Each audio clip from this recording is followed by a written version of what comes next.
mag-secret file, ay ilike mo muna ang video na to at mag-subscribe na sa aming YouTube channel. Don't forget to click the notification bell para hindi ka nahuhuli sa latest episode ng DJ Rocky's Secret Files.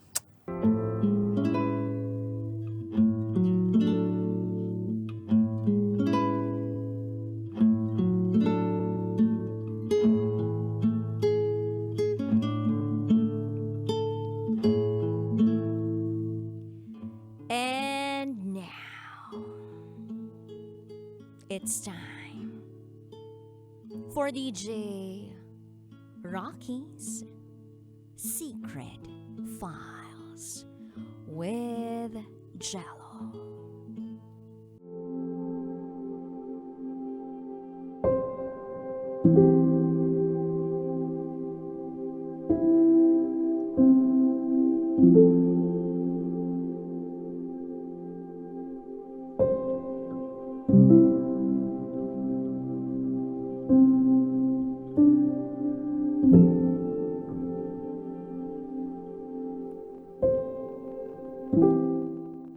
Hi DJ Rocky at DJ Jello. Matagal ko nang gustong ibahagi ang storya ko. Pero ngayon lang ako nagkaroon ng lakas ng loob. Itago niyo ako sa pangalang Luna. I'm a single mother of two. Currently working and residing abroad in Gulf country for almost 4 years. Ito ang aking secret file.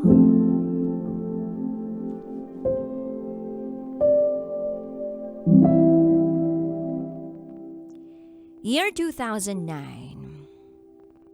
16 years old pa lamang ako nang mabuntis ako sa panganay ko. Then after 3 months, nakunan ako dahil sa stress. Noong mga panahong yun, hindi ako makauwi sa amin. Dahil hindi alam ng mga magulang ko na buntis ako. Then after a year, nabuntis uli ako. 17 years old pa lang.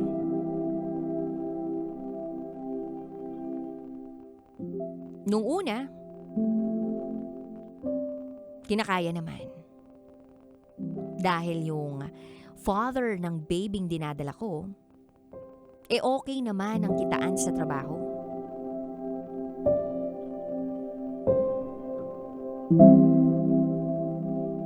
Hanggang sa nanganak ako.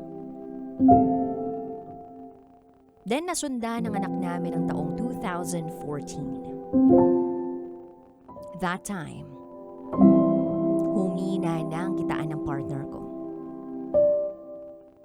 Wala na siya halos na ibibigay dahil nalulong siya sa sugal.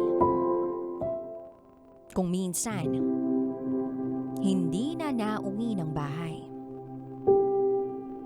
1 hanggang 2 araw kasi nga wala siyang pera. Although never naman siyang sumubok na gumamit ng ipinagbabawal na gamot. Pero dumating talaga sa puntong gipit na gipit kami ni pambili ng diaper. Hinihingi ko pa sa mga biyanan ko. At nalaman ko pa na itong tatay ng mga anak ko pumasok na sa gawaing mali.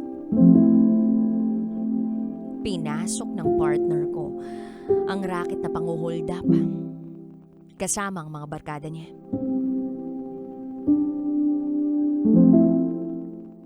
Dahil doon, hindi na kami nagkakaayos. Panay na kami away. Dahil ayaw ko na galing sa masamang gawain ang ipakain niya sa amin ng mga bata. Hanggang sa nagdesisyon ako, kahit labag sa kalooban niya, nagdesisyon akong mag-abroad. Year 2017, pumasok ako bilang isang domestic helper abroad. Kaya lang hindi ko natapos ang kontrata kong 2 taon. Hindi ko kinayang pagod at lungkot. Samahan pa ng balitang naglolo ko ang tatay ng mga anak ko. DJ Rocky at DJ Jello, ang lupit ng pinagdaanan ko nun sa employer ko. Iisa lang ang employer ko pero pinahihiram ako ng madam ko sa kapatid niya para mag-general cleaning sa bahay nito once a week.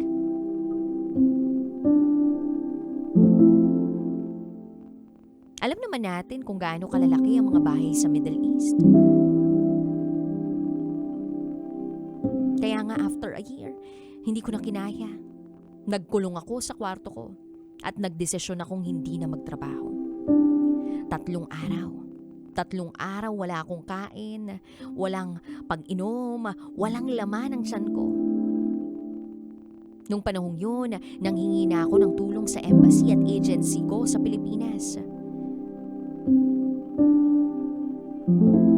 Naipasa din ang concern ko sa counterpart sa bansang kinaroroonan ko. Sa awa naman ng Diyos, natulungan nila ako.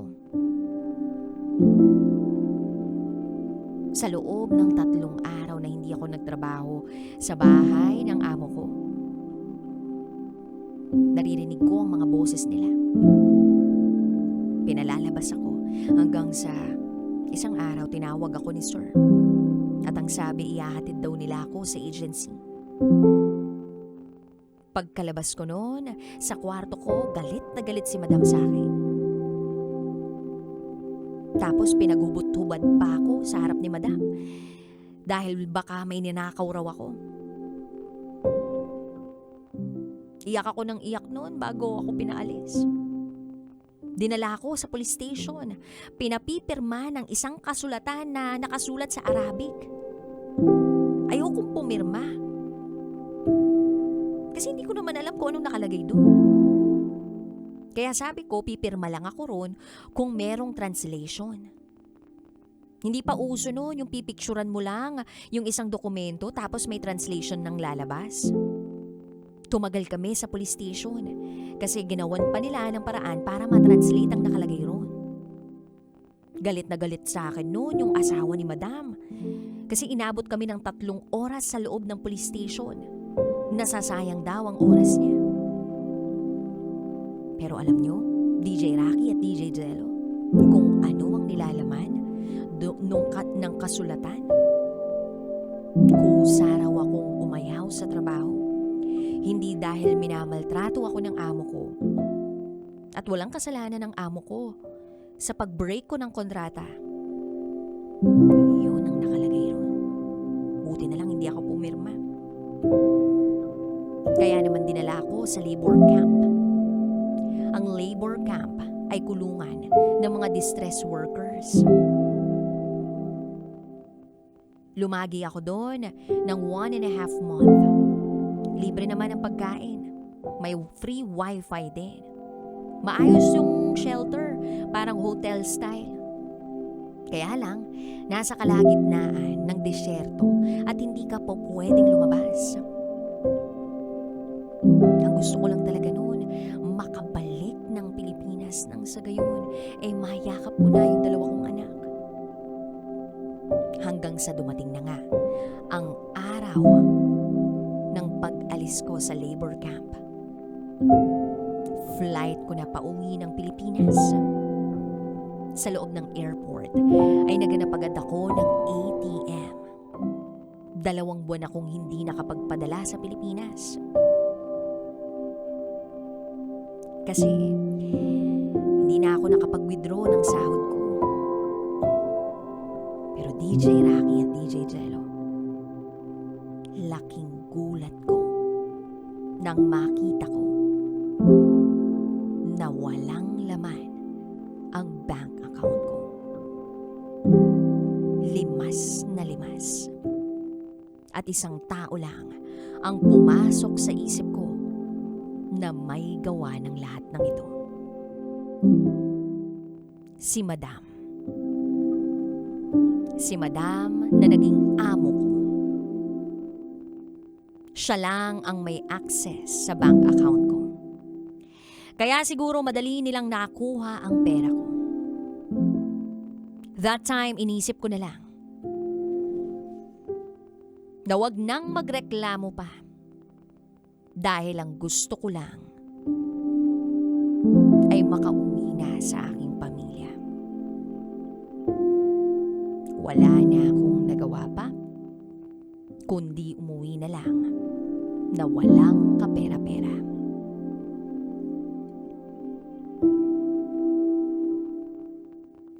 Nang makauwi ako ng Pilipinas, yung partner ko ang gumagawa ng mga gawaing bahay. At ako naman ang nagtatrabaho. Biruin niyo yun, DJ Rocky at DJ Jello. 3 linggo lang akong natambay at nakahanap agad ako ng trabaho as building housekeeping staff. 3 years and 6 months ako nagtrabaho doon. And that time, okay na okay pa kami ng partner ko. Hanggang sa nagkaroon ng coronavirus, nag-lockdown. Kinailangan naming mag-stay in sa trabaho. At doon na nagsimula ang pagkakalabuan namin ng partner ko. Simula na mag-abroad ako hanggang makauwi ako, hindi na nagtrabaho ang partner ko. 1 buwan na ng lockdown, panay na ang hinala niya sa akin na may lalaki ako sa trabaho. Umaabot pa nga sa puntong pag umuwi ako ay nasasaktan niya ako. Dahil sa selos. Lagi ko namang sinasabi sa kanya na kung siya na lang ang magtrabaho at ako na lang sa bahay, baka maging maayos kami. Kaya lang hindi ko rin siya mahiwalayan. Kasi nag-iiskandalo siya sa labas ng bahay.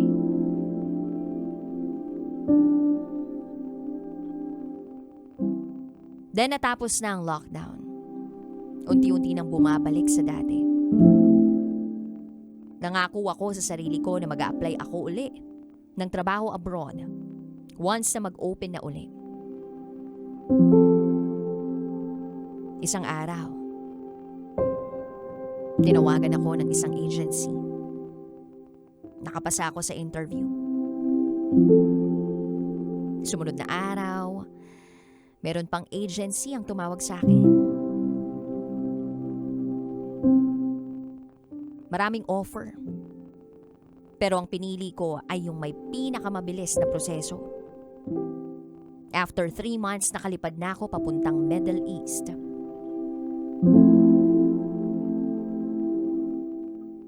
Hindi pa rin nagpatinag ang tatay ng mga anak ko. Panay away pa rin namin. Panay reklamo pa rin niya. Reklamo sa ipinapadala kong allowance ng mga bata. Pati nga kapatid niya tinatanong pa ako kung saan daw napupunta ang sahod ko. Ang hindi nila alam, nagbabayad pa ako ng utang ko. Dahil umabot din na mahigit 70,000 pesos ang nagastos ko kasama placement fee. Ginamot ko yung ipon na magulang ko na pambayad sana sa lupa. 5 buwan kong hinulugan yun.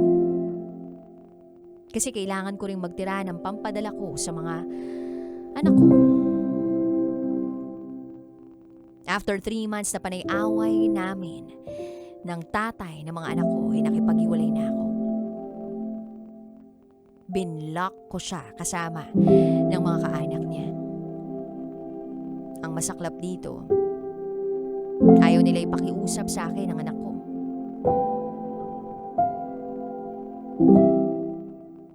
Pero patuloy pa rin ang pagsusuporta ko sa mga anak ko. Kahit hindi ko sila nakakausap na ilang buwan. Tanging ang kapatid ko lang ang may communication sa kanila. 2 taon. 2 taon kong sinusuportahan ang mga anak ko. Financially. Na nabanggit ng ate ko, nahihiramin niya raw ang mga bata na nasa poder ng ex-partner ko para sana'y magsimba. Pumayag ako. Kaya lang, hindi raw pumayag ang tatay ng mga anak ko. Dahil baka raw hindi na ibalik. E di in-unblock ko yung kapatid niya. Nagkasagutan kami. Never akong pumalya sa pagsusuporta sa mga anak ko. At once lang, sinubukang hiramin ng ate ko ang mga anak ko pero hindi nyo man lang pinahiram. Sabi ko. Dagdag ko pa. Kung ipagdadamot nyo lang din naman ang mga anak ko sa pamilya ko, edi kayo na lang ang bumuhay, huwag nyo nang asahan ang padala ko. DJ Rocky at DJ Jello, kahit masakit at mahirap gawin, tiniis ko na hindi suportahan ang mga anak ko. Dahil yun lang ang nakikita kong paraan para isuko nila sa akin ang mga anak ko. Dahil sabi ng ex-partner ko, magkakamatayan daw muna kami bago ko makuha ang mga bata.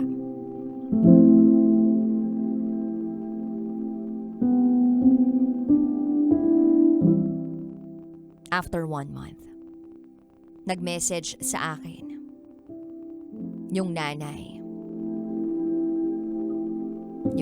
ng ex-partner ko.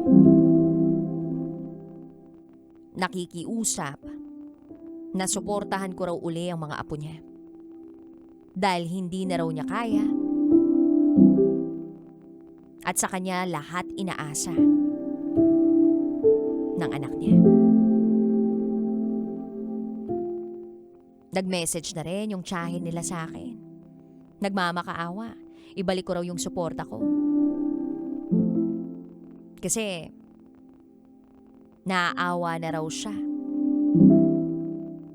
Pumayag ako pero may kondisyon. Sinabihan ko sila na susuportahan ko uli yung mga bata. Pero sakto lang pambaon at pang-extra nila. Hanggang sa end of school year.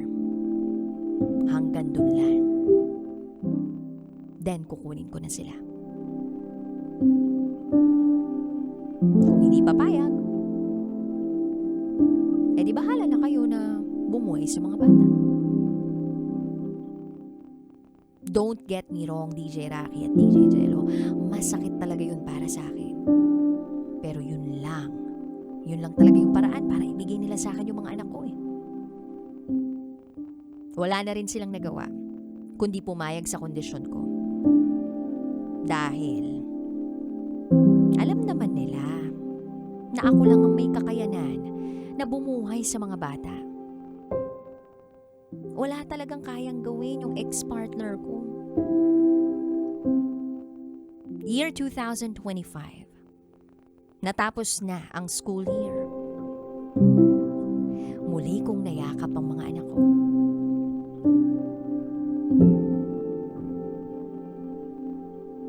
Alam niyo, DJ Rocky at DJ Jello, ang nanay kahit gaano katatag, kailangan pa rin ng sarili niyang nanay. Akala ko dati kaya ko nang akuin lahat eh. Na bawal umasa, bawal manghingi ng tulong. Pero natutunan ko na hindi naman kahinaan ang bumalik sa mga magulang kundi lakas.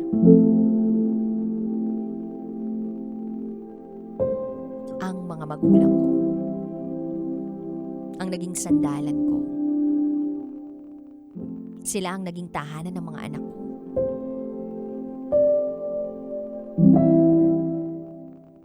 Yung akala ko, ako lang yung lumalabang mag-isa.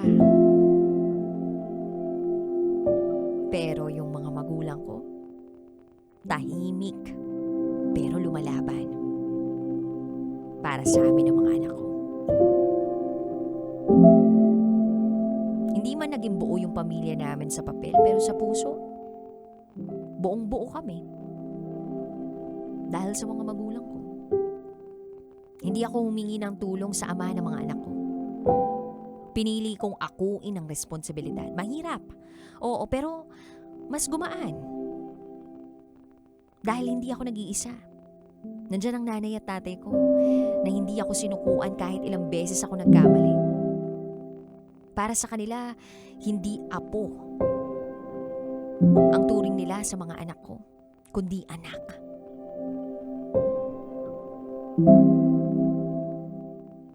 Mas nauunawaan ko pa ngayon. Ang pagiging ina ay hindi lang tungkol sa pagbibigay, kundi sa pagtanggap. Pati na rin sa pagtanggap. Dapat marunong kang tumanggap ng tulong, tumanggap ng pagmamahal, tumanggap na merong ibang tao o mga taong handang sumalo sa'yo kapag hindi mo na kaya. Kaya sa lahat ng mga single mom na pilit lumalaban mag-isa, okay lang humawak uli sa kamay ng mga magulang natin. Marami man tayo mga pinagdaanan na mga mahihirap na sitwasyon sa buhay natin. At marami man tayong mga pagkakamaling nagawa na nakita nila. Iyayakapin pa rin nila tayo kapag bumalik tayo sa kanila.